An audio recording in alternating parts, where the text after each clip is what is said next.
Bonjour à tous chers mortels, c'est Dragmar, on se retrouve avec Echo. C'est un manga qui était plutôt très attendu, fait par Kei Sambe. C'est un auteur qui commence à se faire un petit peu connaître, mine de rien, parce que c'est les mangas qu'il a fait, surtout Erased, c'est avec lui qui s'est fait le plus connaître, sont très sympas. Et là, Echo, qui sort jeudi, si je dis pas bêtise, c'est un shonen suspense fantastique, et j'ai pas compris pourquoi fantastique. À la limite thriller, ça aurait plutôt bien collé, mais alors fantastique. Le seul truc un peu fantastique, je vais vous en parler dans l'histoire, mais ouais, j'aurais pas mis ça en fantastique. Donc fait par Sambe Kei, donc qui a fait plusieurs mangas, qui a fait Testaroto, Kami Yadori, c'est le deux seuls que je connais pas de cet auteur-là, l'île d'Ozuki que je connais bien, Berceau des esprits, et bien sûr Erased que beaucoup de gens connaissent. Alors l'histoire, qu'est-ce que c'est? Eh bien nous suivons le jeune Senri, qui est un petit peu dans les affaires. Alors, illégal, oui. Est-ce que c'est un mauvais gars en soi? Non, c'est un mec un petit peu perdu, qui a perdu presque tout, puisqu'en fait, sa famille s'est fait éclater par un assassin. Donc sa mère, son père se sont fait tuer, et son frère. Alors, le frère, il n'était pas mort. Il n'est pas mort à ce moment, il n'est pas mort pendant la tuerie.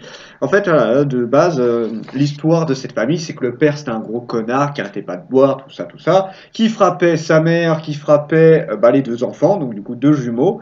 Et alors, oui, alors c'est le côté fantastique du manga, je mets des gros guillemets, c'est qu'en fait, si l'un des deux frères se fait frapper, l'autre va le ressentir. En fait, là, ça joue un peu sur le côté des jumeaux. On dit souvent que les jumeaux arrivent à penser la même chose ou à percevoir ce que l'autre perçoit. Voilà, il y a beaucoup de mystères par rapport aux jumeaux. Et là, le manga exploite un tout petit peu ça, mais vite fait, hein, c'est qu'au début qu'on en parle de ce truc-là. Donc voilà, si jamais un des frères se fait frapper, et ben l'autre va le ressentir et il peut même avoir sa vision pendant quelques secondes. En général, justement, quand ils se font frapper ou ce genre de truc-là.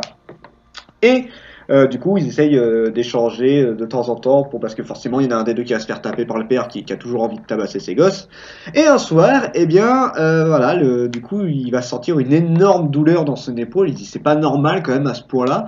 Et du coup, quand il va sortir de sa cachette, il était dans le petit placard, il va retrouver toute sa famille morte. Enfin, surtout la maman et le papa. Le frère, il n'est pas mort, il s'est fait emporter par le mec qui a tué la famille et il a eu du coup brièvement la vision de son frère.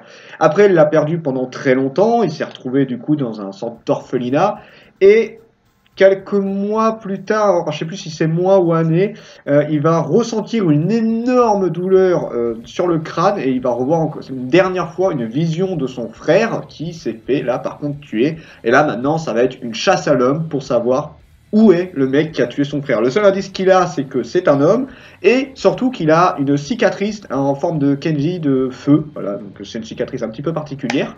Voilà, c'est le seul indice qu'il a. Il ne va jamais vraiment trouver d'indice sur cette personne-là, jusqu'à un âge où il est un peu plus adulte, je ne sais plus quel âge il a. 13 ans plus tard, ils disent 5 ans, donc il a 18 ans. À ses 18 ans, il va voir il fait sa petite vie tranquille où il arnaque un petit peu des élèves en faisant genre voilà je vais t'aider tout ça alors qu'en fait il leur pique de l'argent en faisant genre qu'il est gentil. Et un jour sur un reportage, il va voir ce fameux tatouage sur quelqu'un. Et là, c'est le déclic, faut que je le retrouve. Voilà, globalement l'histoire va tourner autour de ça. Qu'est-ce que j'ai pensé du manga? J'ai vachement bien aimé. Alors, au début je me suis dit un petit peu où est-ce que le manga va nous emporter. Et du coup vous voyez avec le résumé que je vous ai fait, je vois pas du tout le côté fantastique. Ouais, ok, il y a un côté, ils sont en symbiose, les deux jumeaux, mais bon, ça maintenant c'est fini, hein, vu que là le frère, on est quasiment sûr qu'il est mort. Donc, fantastique, non, il n'a pas de pouvoir comme Erased à retourner dans le temps et tout. Peut-être plus tard, hein, je sais pas, si ça se trouve, on va peut-être voir un pouvoir popper un peu plus tard. Mais pour l'instant, c'est pas le cas dans le premier tome.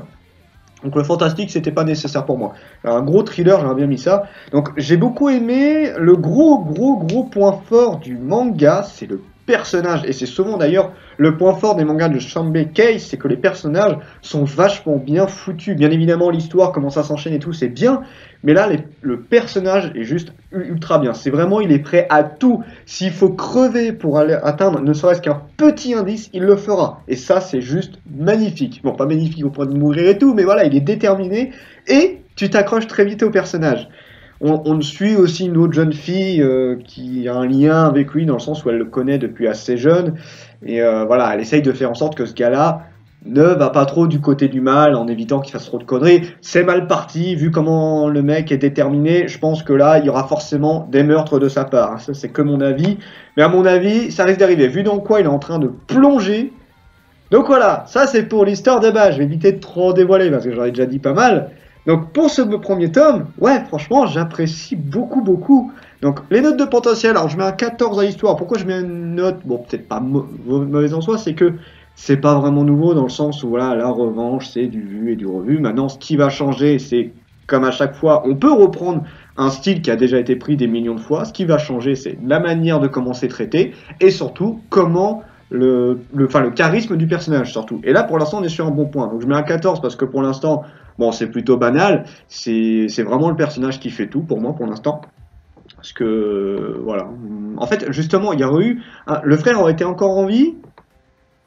Ça aurait pu être un peu plus intéressant, je vous le dis, mais ça arrive très tôt, hein. On nous l'explique très rapidement ce truc-là, donc à la limite c'est pas la révélation qui est à la fin, comme quoi que le frère est mort.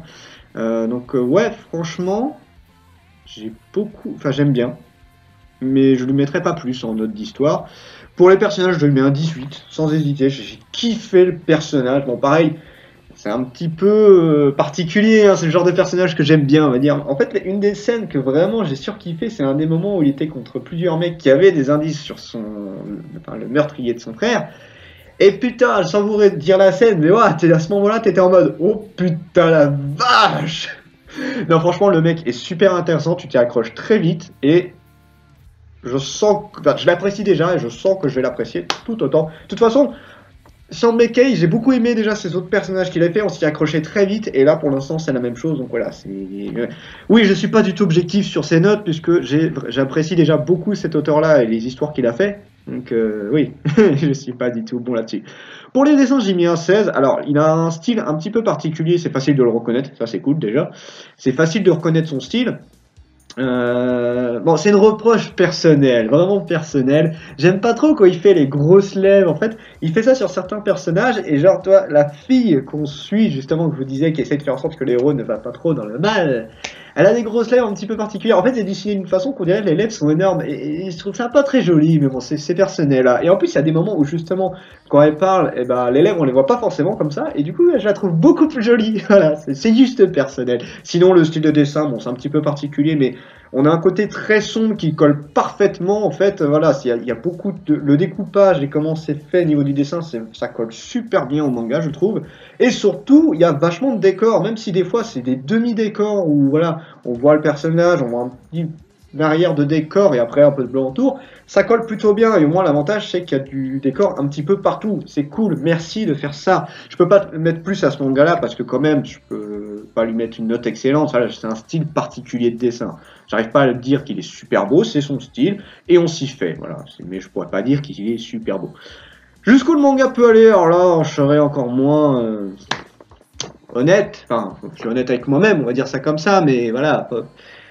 Je lui mets un 18 dans le sens où j'espère, grandement j'espère que le manga va ultra bien avancer. L'île de Ozuki, j'ai kiffé. Le berceau des esprits, j'ai kiffé. Et OAZ, alors là, c'était juste magnifiquement bien géré. S'il te plaît, Sean McKay gère ce manga aussi bien que tu as fait. On en est à 3 tomes au Japon et il n'a jamais fait beaucoup de tomes. La série la plus longue qu'il ait fait, c'était le RZ qui, si je dis pas de bêtises, faisait 8 ou 9 tomes, plus le RZ Re, qui est du bonus. Et après, en tout, c'était le berceau des esprits qui faisait 6 tomes. Donc je pense pas que ça va être une série longue. Il fait des récits qui sont bien foutus et la longueur est parfaite pour moi.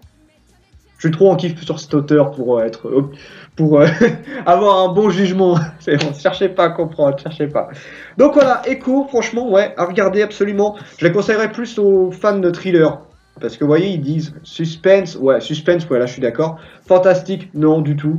Et thriller, ouais, on est sur du suspense thriller pour moi, à fond la caisse. Mais bon, si vous avez aimé le RZ, vous êtes à peu près dans le même style, sans le côté voyage dans le temps en fait. Enfin, le voyage du temps, dans le temps, en même temps, c'est une grosse partie, enfin, c'est un petit peu au début et à la fin, et après, on n'en parle plus trop en fait au final. Donc voilà, c'était Dragmar, et je vous dis à la prochaine, chers mortels.